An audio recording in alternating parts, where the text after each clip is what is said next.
Saludos mis amigos y hermanos, este es tu amigo y hermano Ricky Frontán. Hoy vamos a continuar con nuestro estudio del libro de Apocalipsis. Estamos hoy en el capítulo 7, versículos del 9 al 17. Quiero recomendarte, si no has escuchado los videos anteriores, desde la introducción al libro de Apocalipsis hasta el último video anterior a este, que fue acerca del capítulo 7, versículos del 1 al 8. Rapidito, un breve repaso.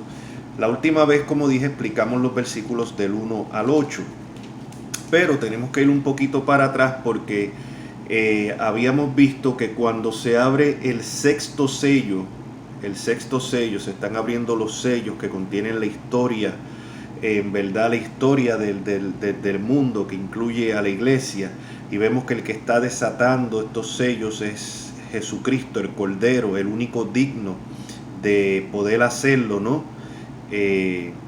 Todo esto gira alrededor del trono de Dios. En los versículos, en los primeros capítulos que habíamos leído, del 1 al 3, vimos las cartas que se le escriben a las 7 iglesias literales que existían en ese tiempo, y a la misma vez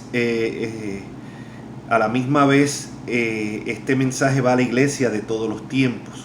O sea, habían 7 iglesias literales que se les escribió a fines del primer siglo, pero esa tiene aplicación, lo que se le escribe a esa iglesia, para la iglesia de todos los tiempos hasta el retorno de Jesucristo. Especialmente, como habíamos dicho, el libro de Apocalipsis es un libro de esperanza para la iglesia en medio de dificultades, en medio de tribulación, cuando parece que todo está perdido.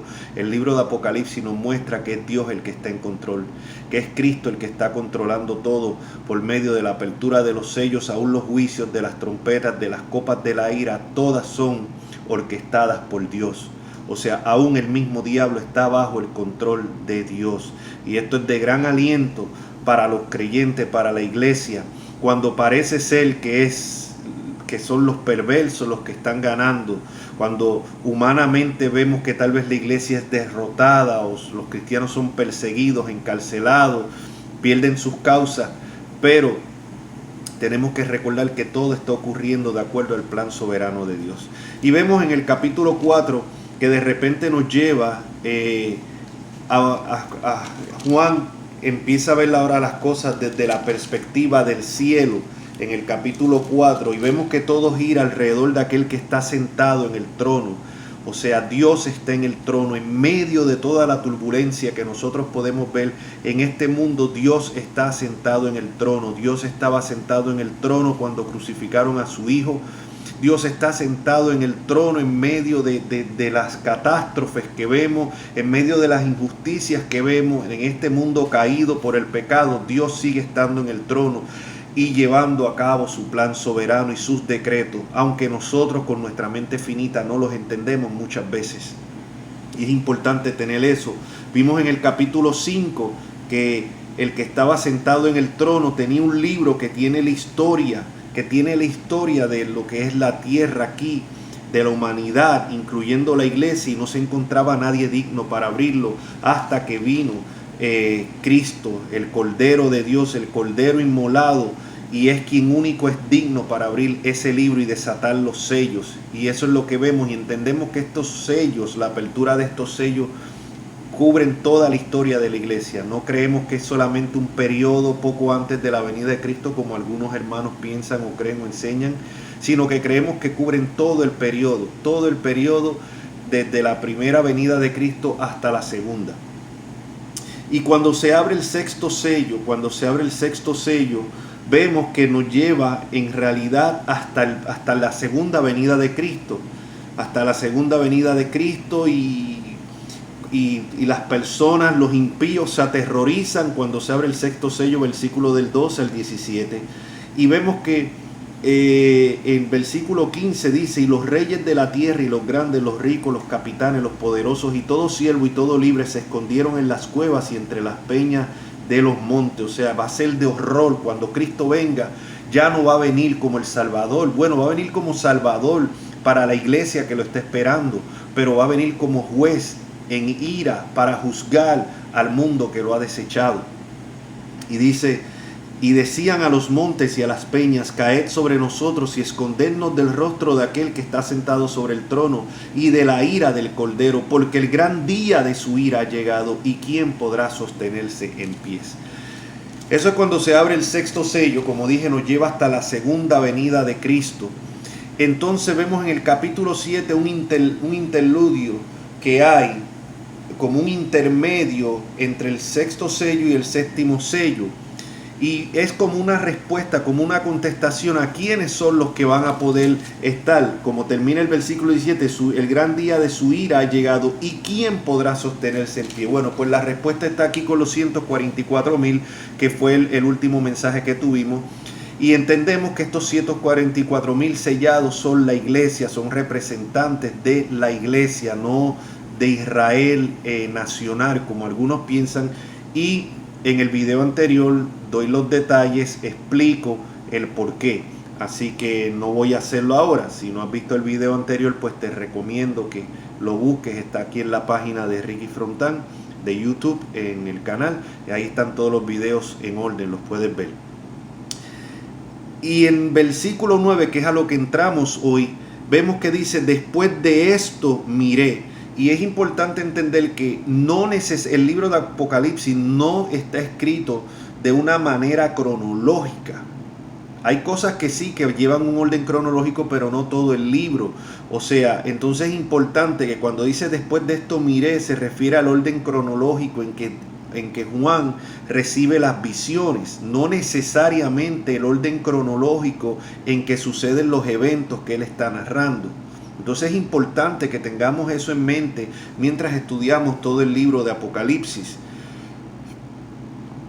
Dice: después de esto miré, y aquí una gran multitud, la cual nadie podía contar, de todas las naciones y tribus y pueblos y lenguas, que estaban delante del trono y en la presencia del Cordero, vestidos de ropa blanca y con palmas en las manos. Y clamaban a gran voz diciendo: la salvación pertenece a nuestro Dios que está sentado en el trono y al Cordero. Aquí vemos, como dijimos en el capítulo 7, versículo 1, vemos una visión de la iglesia, los 144,000, la iglesia militante.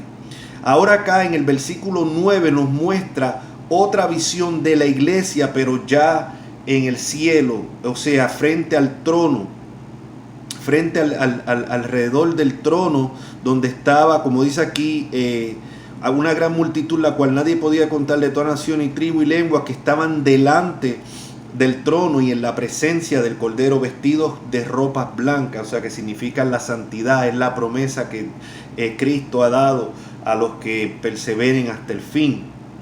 Y sabemos que solamente podemos perseverar por su gracia, no por nuestro propio esfuerzo. No dice que no nos esforcemos, nos esforzamos, pero aún ese esfuerzo es inútil si no es por la gracia y el poder del Espíritu Santo. Entonces vemos aquí que esta gran multitud es otra visión de la iglesia ya en el cielo. O sea, versículo 1 es de la iglesia militante aquí en la tierra, como Dios sella, o sea, vemos que es el sello del Espíritu Santo. Pero acá vemos la iglesia ya en la presencia de Dios. Y vemos aquí algo que dice que es una gran multitud que nadie podía contar, de todas naciones y tribus y pueblos y lenguas, que estaban delante del trono en la presencia del Cordero, vestidos con ropa blanca y con palmas en las manos. A la misma vez podemos ver que esta multitud, que es de todo pueblo, nación, que no se podía contar, es un cumplimiento a la promesa que se le hace a Abraham en el capítulo, cuando vamos a Abraham, capítulo 12, versículo del 1 al 3, que muchos han malinterpretado esto realmente, porque dice: pero Jehová había dicho a Abraham: vete de tu tierra y de tu parentela y de la casa de tu padre y a la tierra que te mostraré. Aquí vemos primeramente que es Dios quien toma la iniciativa. Dios siempre es quien toma la iniciativa. Dios siempre es quien da el primer paso. Si usted viene a Cristo, no es porque usted dio el primer paso, es porque Dios dio el primer paso, porque Dios lo inquietó, porque Dios tocó su corazón. O sea, porque nadie por su propia cuenta busca a Dios. La Biblia dice que no hay quien busque a Dios, no hay justo ni uno solo. O sea, esa es la realidad. Así que cuando tú empiezas a sentir, de buscar de Dios, empiezas a sentir el peso del pecado en tu vida, es Dios obrando, es Dios llamándote. Es Dios siempre quien toma la iniciativa. La salvación de principio a fin es de Dios.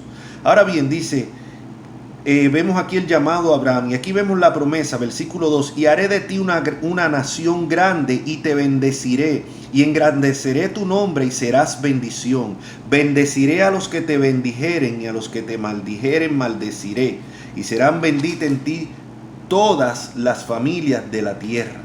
Muchos entienden hoy en día que esto es una referencia a la nación de Israel, y vemos cristianos hoy en día que dicen, no, el que se atreva a maldecir la nación de Israel, cae esa maldición de Dios sobre él, tenemos que orar por Israel, bendecir a Israel, porque ese es el pueblo escogido de Dios, y se basan aquí en Génesis capítulo 1 al 3. Pero vemos que el apóstol Pablo, inspirado por el Espíritu Santo, deja claro que eso se está refiriendo a la iglesia. En Gálatas capítulo 12, versículo del 1 al 3 dice, sabed por tanto que los que son de fe, estos son hijos de Abraham. Oiga bien, los que son de fe. Y la escritura previendo que Dios había de justificar por fe a los gentiles, dio de antemano la buena nueva. Buena es el evangelio, eso es lo que significa buena nueva, o sea, buenas noticias. Dio la buena nueva a Abraham diciendo, en ti serán benditas todas las naciones. Vea como Pablo cita la promesa de Génesis 12:3 y la aplica aquí a la iglesia. Nuevamente dice, y la escritura previendo que Dios había de justificar por fe a los gentiles, dio de antemano la buena nueva a Abraham diciendo, en ti serán benditas todas las naciones. De modo que los de la fe son bendecidos con el creyente Abraham. Entonces vemos claramente que esa promesa que se le hace, entonces esa promesa a quien se aplica es a la iglesia, al cuerpo de Cristo. O sea, que está compuesta de judíos y de gentiles. Porque como la escritura deja claro, no es simplemente judío, no es simplemente el que lo es por descendencia de sangre, como algunos insisten. Dios solamente tiene un pueblo. Por ejemplo, eso lo podemos ver, la misma escritura es claro sobre eso. Romanos 2, 28, 29 dice, pues no es judío el que lo es exteriormente en la carne, sino que es judío el que lo es en lo interior, y la circuncisión es la de corazón interior. Y la circuncisión es la de corazón en espíritu, no en letra, la alabanza del cual no viene de los hombres, sino de Dios. Es claro, o sea, es claro. El verdadero judío, el verdadero Israel es espiritual, no es el Israel étnico. Esa promesa de Abraham se cumple en la iglesia. Nuevamente, Romanos 9 del 6 al 8. No que la palabra de Dios haya fallado, porque no todos los que descienden de Israel son israelitas. Oiga bien, no todos los descendientes físicos de Israel son verdaderamente israelitas ante Dios. Ni por ser descendientes de Abraham son todos hijos, sino en Isaac te será llamada descendencia. Esto es, no los que son hijos según la carne, o sea, según sangre, son los hijos de Dios, sino que los que son hijos según la promesa son contados hijos de Dios. O sea, vemos claramente, nuevamente, no es Israel. Dios no tiene dos pueblos. Algunos creyentes insisten en que Dios tiene dos pueblos: Israel étnico y la iglesia. No, Dios tiene solamente un pueblo, un solo Israel de Dios, compuesto de los escogidos entre el remanente de los judíos y entre el remanente de los gentiles. Y eso es lo que vemos, ese cumplimiento de esa promesa es la que vemos acá en la gran multitud. En Juan 10:16, el Señor dice, hablándole a los judíos, también tengo otras ovejas que no son de este redil. ¿De qué redil? Del redil de los judíos, de los israelitas. Aquellas también debo traer, oigan bien, y oirán mi voz, y habrá un rebaño y un pastor. No dice que van a haber dos rebaños, No dice que va a haber un rebaño de Israel étnico y otro rebaño de la iglesia compuesta de gentiles y de judíos. No, un solo rebaño. Ese es el verdadero Israel espiritual. Es ahí donde se cumple la promesa hecha a Abraham en la iglesia. Y es ahí donde tienen que tener cuidado, donde dice que al que los que te bendijeren y a los que te maldijeren maldeciré y serán benditas. Perdón, dice, y te bendeciré y engrandeceré tu nombre y serás bendición. Bendeciré a los que te bendijeren y a los que te maldijeren maldeciré. Y serán en ti benditas todas las familias de la tierra. Nuevamente, ese cumplimiento es en la iglesia y se lo he mostrado aquí por la escritura. No interprete, no invento, no embelecos. El mismo Pablo lo deja claro tanto en Gálatas como aquí en Romanos, y el mismo Señor Jesucristo dice que va a haber un solo rebaño, no dos rebaños, un solo rebaño y un solo pastor. Y es entonces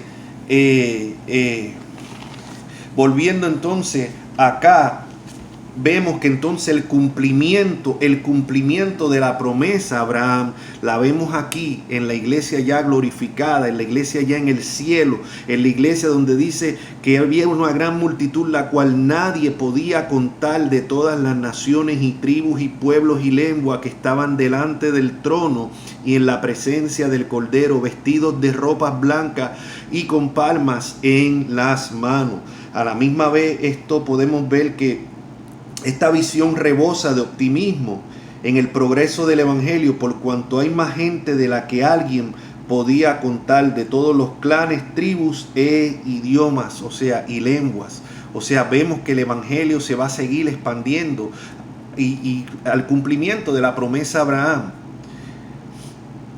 Todos los que Dios ha escogido en un momento dado van a venir para salvación. Nuestro trabajo es seguir proclamando el evangelio, sea por medio de videos, sea en las congregaciones, sea por la radio, sea en los medios que Dios nos dé, sea personalmente. Tenemos que seguir proclamando las buenas nuevas de salvación, el evangelio.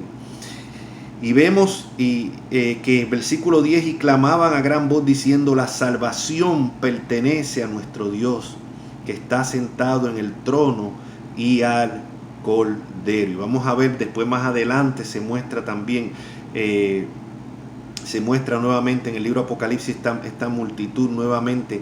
Y vemos que esta gran parte de esta multitud fue muerta por causa del evangelio de Cristo. Y esto era de gran aliento y de gran esperanza a los creyentes del primer siglo, que estaban siendo masacrados, echando a los leones, quemados vivos como antorchas humanas, echados a las fieras, decapitados por causa del evangelio. Y los creyentes que leyeran esto podían ver que esos creyentes, aunque parecían haber sido derrotados por los impíos, por el mundo, están ahora en gloria en la presencia de Dios. Y esa es la realidad de todo cristiano. Todo cristiano que parte de este mundo está en la presencia de Cristo. Escuchen bien, no todo el mundo que parte de aquí va para la presencia de Dios. Es muy normal nosotros escuchar en los funerales, en los entierros: bueno, fulano partió a mejor vida, bueno, fulana está en mejor lugar, bueno, fulano es un ángel ahora que me está velando desde el cielo. No, nada de eso tiene sustento bíblico. Muchas personas parten de este mundo a un sitio peor, a la condenación eterna. Si no están en Cristo, parten a la condenación eterna. No parten a un lugar mejor, sino peor. Muchas personas que se quitan la vida porque están cansados de esta vida, porque no ven un propósito en esta vida. Y claro, no pueden ver propósito si no tienen a Cristo, si solamente la esperanza es lo que nos rodea, lo que vemos, y muchas veces no es lo mejor, entonces no hay esperanza y se quitan la vida. Porque cuando piensan que somos todo producto de la evolución, producto del azar, producto de la suerte, no hay un propósito, no fuimos creados con un propósito, no hay un Dios soberano que está orquestando y dirigiendo todas las cosas. No hay la promesa que dice que a los que aman a Dios todas las cosas les ayudan a bien. Los que no creen esto, pues no ven un propósito en su vida, y cuando las cosas no van como ellos esperan que le vayan, pues muchos terminan quitándose, caen en depresión y terminan quitándose la vida, pensando que saliendo de este mundo se acabó todo, y no saben que parten de este mundo a un sitio peor, a la condenación eterna, donde ahí no van a poder decir me quito la vida, no, ahí van a estar siendo atormentados por la eternidad. Esto es una verdad bíblica. Jesús habló del cielo, pero Jesús habló más del infierno, y esto es un tema que no se toca casi en las iglesias de hoy, y hay que tocarlo. Jesús habló más del infierno que del cielo. Jesús vino para librarnos de la ira venidera. Esa ira venidera no es una gran tribulación en un futuro. Esa ira venidera es la condenación eterna. La condenación eterna de los impíos. Es de esa ira que Dios nos libra. Entonces es importante. La gran parte de esta multitud fue masacrada por causa del evangelio. Y déjenme decirle, en este momento hay sitios como en África, donde están siendo masacrados los cristianos por turbas de musulmanes. Eso no sale en las noticias, porque a las noticias, a la prensa amarillista, progresista, no le interesa hablar de eso. Pero eso está sucediendo. En China están quemando las iglesias, encarcelando a trabajo forzado a los cristianos. Tal vez ahora en Latinoamérica y aquí en Estados Unidos, donde yo vivo, no estamos viendo eso, pero ya estamos viendo que este progresismo, los globalistas están empezando a tomar por medio de leyes, cada vez leyes que van más en contra del cristianismo. Y ya hay lugares donde por un pastor o predicador decir que la homosexualidad es pecado, están siendo ya hasta encarcelados. Donde los padres, por no dejar que a sus hijos se les enseñe esta perversidad de la ideología de género que les está enseñando ya desde el 3er y 4º grado a lo que es el sexo anal y la masturbación y este tipo de cosas, y padres que se han opuesto, le han quitado sus hijos, el gobierno, porque lo consideran abuso infantil al ellos oponerse a esto. Esto está pasando también. Vemos la agenda de las Naciones Unidas, la Agenda 2030, está en la página de ellos, usted lo puede chequear, no tiene que creerme a mí, vea la misma página de ellos. La Agenda 2030 es una agenda donde ellos pretenden para el año 2030, y digo pretenden, solamente Dios sabe si lo permite que lo logren o no, tener un solo gobierno a nivel mundial y una sola religión. Y una de las cosas que ya ellos están diciendo, las Naciones Unidas, es que cualquier religión que se oponga a la ideología de género y al aborto, ya está prácticamente cayendo en un delito. Así que, mis hermanos, eso viene. Aquí vemos aquí en Estados Unidos lo que es el Partido Demócrata. Es un partido progresista, es un partido globalista, y vemos en los estados demócratas como California, donde están pasando leyes a favor de personas adultas, un hombre de 21 años que pueda tener sexo con un niño de 11 años sin ninguna penalidad. Y cuando la iglesia, porque la verdadera iglesia se va a oponer a estas cosas, se va a oponer a estas enseñanzas homosexuales, se va a oponer al aborto en masa, va a ser perseguida. Eso viene. Yo lamentablemente no veo, no soy muy optimista en términos humanos a lo que nos espera a nosotros como iglesia. Yo creo que esto va a seguir empeorando, se va a seguir depravando esta sociedad cada día más y más hasta el retorno de Jesucristo. Y tenemos que estar, el libro de Apocalipsis es un libro que nos da esperanza, porque aun cuando vamos a ver más adelante que dice que se le permite que pueda vencer a los santos, o sea, a la iglesia, aún así todo eso es bajo el permiso de Dios, y Dios está en control de todo esto. Dios está llevando su plan soberano. Aún con Maduro en Venezuela, aún con los Castros en Cuba, aún con el gobierno comunista socialista en España y las depravaciones que están pasando de leyes en ese país, aún Dios sigue estando en control. Y eso no quita la responsabilidad de los seres humanos, ni de estos perversos gobernantes, ni de los que lo apoyan a ellos. Pero todo esto está ocurriendo bajo la soberanía, porque Dios es el Dios de la historia, y todo esto va en una línea para cumplir el propósito de Dios hasta llegar al fin, que es cuando Cristo venga en gloria. Y eso es lo que vemos aquí. Y esa es la esperanza que nosotros tenemos al leer el libro de Apocalipsis. El libro de Apocalipsis es un libro de esperanza. No es un libro para satisfacer las curiosidades de muchas personas, para estar poniendo fecha a la venida de Cristo, para buscar identificar quién es el anticristo, para buscar cuál es el número de la bestia y todo este tipo de cosas. No, es un libro de esperanza. Un libro de esperanza. Y vemos aquí clamaban a gran voz diciendo: la salvación pertenece a nuestro Dios que está sentado en el trono y al Cordero. La salvación de principio a fin, mis hermanos, viene de Dios, no de nosotros. Y todos los ángeles estaban en pie alrededor del trono. Y vea como siempre destaca el trono, porque es importante que nosotros entendamos que en medio de todas las aflicciones, de todos los salpafuera que estamos viendo, de todos los desastres que estamos viendo, Dios está sentado en su trono, dirigiendo la historia. Es el Dios de la historia. Las cosas no suceden al azar. Las cosas no suceden simplemente porque el diablo hace o deja de hacer. El diablo no puede hacer nada fuera de la providencia, de la voluntad, del permiso de Dios. Y si Dios lo permite es porque Dios tiene un propósito. Dios mismo llevó a Jesús al desierto para ser tentado por Satanás. Fue Dios, el Espíritu, quien lo llevó, dice. Pero había un propósito para que fuera probado. O sea, fue para que fuera probado. Dios siempre tiene, y cuando aún Dios permite que Satanás aflija a sus santos, a su iglesia, es porque Dios tiene un propósito, aunque tú y yo no lo podamos ver. Seguimos, versículo 11, 11, y todos los ángeles que estaban en pie alrededor del trono y de los ancianos y de los 4 seres vivientes, y ya explicamos la identidad de todo esto en videos anteriores, se postraron sobre su rostro delante del trono y adoraron a Dios. Otra cosa que hemos visto es la continua adoración que hay en el cielo, una adoración continua. Y asimismo la vida del creyente, la vida del cristiano tiene que ser una vida de adoración constante. No es solamente cuando vamos el domingo a la congregación y cantamos y decimos servicio de adoración. No es servicio de adoración, es vida de adoración. Nuestra adoración tiene que ser en nuestra casa, en nuestros hogares, en nuestros trabajos. Toditos tenemos que hacerlo para la gloria de Dios.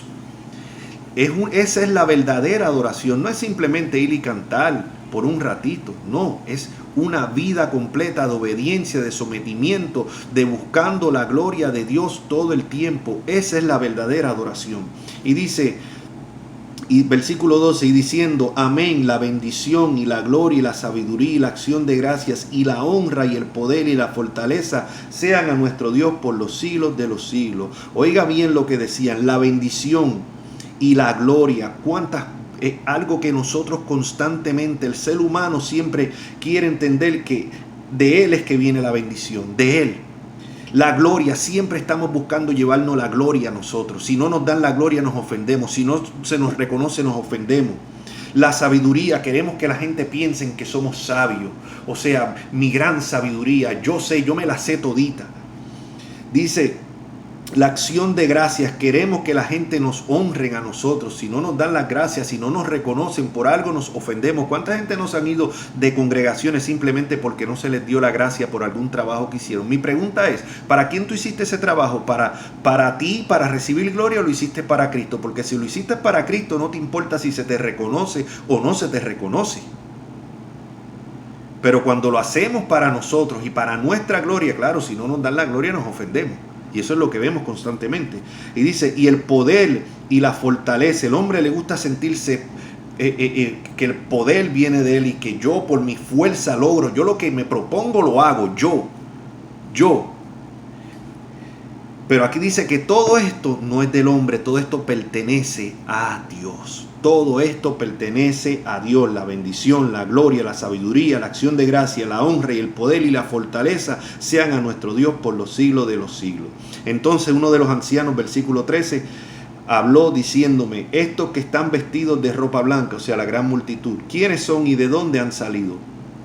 Esta pregunta no es porque el anciano que le pregunta, que ya hemos visto que es un representante de la iglesia también, no es... Acuérdense que el libro de Apocalipsis es un libro bien simbólico. O sea, esto es lleno de símbolos. Ahora bien, Esta pregunta no es para el anciano saber, es como cuando un maestro le hace una pregunta a un estudiante, es para ver, o sea, para probar al estudiante, ¿no? Para que el estudiante dé una respuesta. Y vemos aquí que entonces el apóstol Juan le dice, yo le dije, Señor, tú lo sabes. Y él me dijo, estos son los que han salido de la gran tribulación y han lavado sus ropas y las han emblanquecido en la sangre del Cordero. O sea, estos son los mártires que han salido de la gran tribulación. Y cuando se habla de la gran tribulación no se refiere simplemente, yo sé que muchos ya están condicionados a pensar los últimos 7 años, la semana 70 de Daniel, poco antes que Cristo venga. No, pero esta gran tribulación incluye toda la época de la iglesia. Para los mártires del primer siglo que fueron tirados a los leones, esa fue la gran tribulación para ellos. Para los cristianos que murieron bajo la Inquisición católica romana, esa fue la gran tribulación para ellos. Para cristianos que están siendo masacrados ahora mismo en África, esa es la gran tribulación para ellos. Cristianos que lo han perdido todo en estos países musulmanes y comunistas están pasando esa gran tribulación. Jesucristo dijo, en el mundo tendréis aflicción, pero confiad, yo he vencido al mundo. No hay ninguna promesa de que nosotros vamos a ser librados de la persecución o de las masacres o de las matanzas o de los problemas. No la hay. No se dejen engañar por ese falso evangelio que promete lo que Dios no promete. El apóstol Pablo dijo a la iglesia de Éfeso en el libro de los Hechos, es necesario que a través de muchas tribulaciones entremos al reino de Dios. A través de muchas tribulaciones. Que va a haber un periodo antes de la venida de Cristo de más intensidad. Yo pienso que sí. No me gusta ser dogmático, pero sí pienso que sí, que va a haber un tiempo terrible donde como dije, yo creo que esta persecución, esta tribulación va a seguir incrementándose hasta el retorno de Cristo. Pero aquí la esperanza está en que todas estas personas que vemos que han sido masacradas, que han sido muertas, que el mundo los ve como unos perdedores, como que los cristianos están siendo derrotados, aplastados. Ahora mismo vemos que en los gobiernos los que son los liberales, los progresistas, los que están tomando control de la mayoría de los gobiernos y pasando este tipo de leyes en contra de los cristianos y de la verdadera iglesia que se opone y se va a seguir oponiendo. Porque claro, tenemos los falsos profetas como Joel Osteen y muchos más que van a ir al son que le toquen, van a bailar. O sea, estas personas obviamente, como ahora mismo ya hay iglesias que han aceptado el homosexualismo, tienen ministros homosexuales y lesbianas, están casando. Esto no es la iglesia de Cristo, esa es la iglesia del diablo haciéndose pasar por la iglesia de Cristo. Y claro, estos no van a ser perseguidos, pero la verdadera iglesia se va a resistir, se va a oponer. Y muchas veces le va a costar la vida como le ha costado en siglos anteriores y como le está costando en otros países ahora mismo en la actualidad. Así que la iglesia tiene que tener, pero en medio de esto hay esperanza, porque fíjate, mueren aquí, pero van a la presencia de Cristo. Y dice, estos son los que han salido de la gran tribulación y han lavado sus ropas y las han emblanquecido con la sangre del Cordero, por la sangre del Cordero, solamente la sangre de Cristo, solamente por la sangre de Cristo. Cuando venimos a Cristo en arrepentimiento y fe, reconociendo que somos pecadores, que no podemos salvarnos a nosotros mismos, que somos merecedores del infierno y clamamos a Él, clamamos a Dios por perdón, poniendo nuestra confianza en el sacrificio de Cristo en la cruz que pagó por nosotros la culpa, y la justicia de Cristo es imputada en nosotros, venimos a ser salvos. Pero es arrepentimiento y fe. No es simplemente repetir una oracioncita como el papagayo, como hacen en algunas iglesias. Es un corazón contristo y humillado, el cual Dios no desprecia. Y claro, después de ahí viene un cambio y un compromiso a vivir en obediencia a la palabra de Dios. Por eso la Biblia dice, por su fruto se conoce el árbol. No es que vas a hacer buenas obras para salvarte o para mantener la salvación, sino que las buenas obras, el cambio de vida es producto de la verdadera fe y del genuino arrepentimiento. Una vida perfecta, no la vamos a vivir. Aquí el primero que falla soy yo. Pero a la misma vez no nos excusamos nuestro pecado, y cuando pecamos nos dolimos y vamos a Cristo en arrepentimiento y fe. Es una vida de arrepentimiento continuo. Dice versículo 15, pero estos están delante del trono y le sirven día y noche en su templo. y el que está sentado sobre el trono extenderá su tabernáculo sobre ellos. Ya no tendrán más hambre ni sed, y el sol no caerá más sobre ellos, ni calor alguno. Algunos cristianos en la actualidad viven en unas condiciones terribles en estos países de suma pobreza, como en África. Hay cristianos que viven en una situación terrible, que son víctimas del hambre, del sed, de la sed y el sol sobre ellos. Pero dice que cuando estemos en la presencia de Dios, eso ya no va a existir. Ya eso no va a existir. ¿Por qué? Porque el Cordero que está en medio del trono los pastoreará. Y esto nos lleva al Salmo 23. Jehová es mi pastor, nada me faltará. Jehová es mi pastor. Y aquí vemos Jesucristo es el buen pastor. Aquí vemos claramente la deidad de Jesucristo.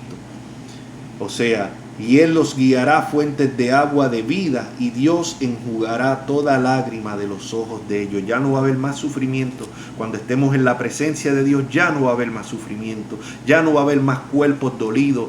Ya no va a haber más batalla con el pecado.